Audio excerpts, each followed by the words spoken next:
But tell us a little bit, what is this final weekend in our church is going to look like? So tonight is a seminar, and tell us a little bit more.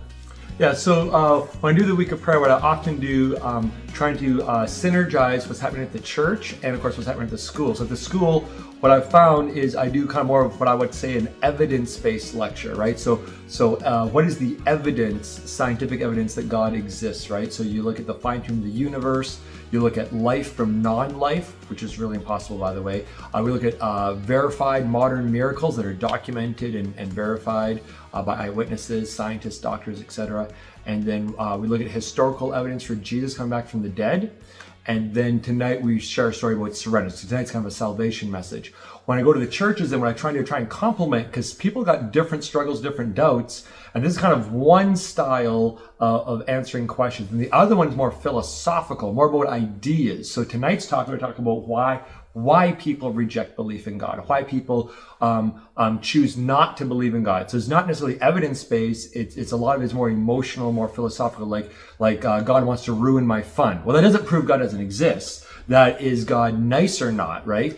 Or like, anti-science God of the gaps, etc. So we look at these things where people reject God, where they feel they have to choose science or religion, or they think that God is based on obedience, is based on guilt and shame. So that's what we're going to do tonight. Then tomorrow morning, talk about our truth recipe.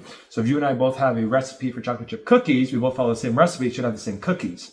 Well, is there a recipe for how to discover truth? And I think we can learn a lot from science there, where scientists in Russia and scientists in China and scientists in America can do similar research, and if they do it correctly, they end at the same conclusion. Can we do that with our belief in God? So I'm talking about truth recipe for Sabbath schools. This is going to be at 10 a.m.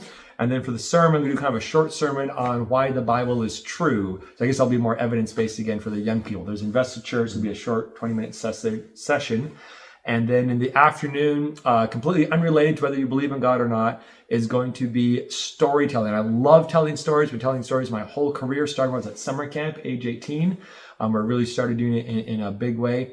And there's just different techniques I've learned, and you can learn techniques, right? No matter where you are in your storytelling skill, I can teach you the principles to maintain excitement, to maintain interest, how to build tension, keep people right on the edge of their seat. What's going to happen next? So that whole time there, I'm using different techniques that I can teach and I can share. So, humans love hearing stories. If you want to learn how to tell better stories, it'll benefit you in your family, benefit you in work, and might even get you out of trouble. If you can tell a good story about why you should be in trouble.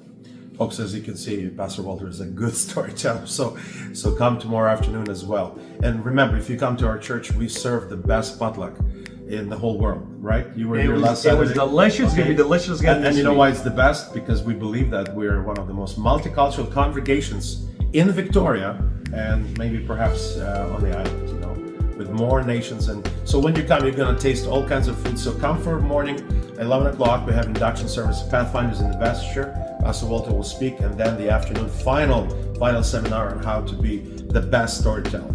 All right, thank you so much. God bless you, Pastor. We'll hopefully see a lot of people come tonight, tomorrow, and tomorrow afternoon. God bless.